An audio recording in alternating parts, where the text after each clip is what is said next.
今日係2026年7月12號，咁而家時間中午12點43分。咁話時話呢，今日又有條新路開通咗咯喎，哇！真的很興奮啊！咁話說就係呢個荃灣路往九龍方向近呢個葵涌轉右嗰個位，就喺右邊呢，就開咗一條新嘅行車線。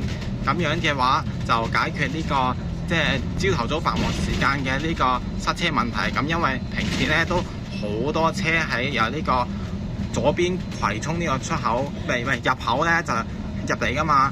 咁樣以前係呢個讓線嚟嘅，哎呀，今日塞車啊！唔知係咪呢個出咗啲咩意外啊？不過唔理啦，我照講啦。咁樣即係左邊呢個入口嗰個入嚟就以前係讓線咁，因為呢條路嘅車速都好快，行70嘅，咁成日都入唔到嚟，咁樣尤其係大車啊，咁樣依家嚟講就係即係話多條獨立嘅行車線啊，俾佢就唔使咁樣係塞住啦。咁希望可以解決塞車問題啦。咁樣仲有一個疑問就係咧，究竟佢嗰個條橋右邊嗰條橋，究竟巴士同重型車行唔行得呢？因為其實呢個現場就冇呢個即係特別話明文話唔俾行嘅，不過法例就咁講嘅，就巴士中重型貨車就唔俾行快線，除非就係行右邊嘅出口咁樣。不過就佢呢個唔知算唔算右邊嘅出口呢？不過如果我去呢個麗橋嗰個方向嘅話呢，就其實呢，即係如果去麗橋嘅方向，你一路靠右行直鏟上去就係嘅啦。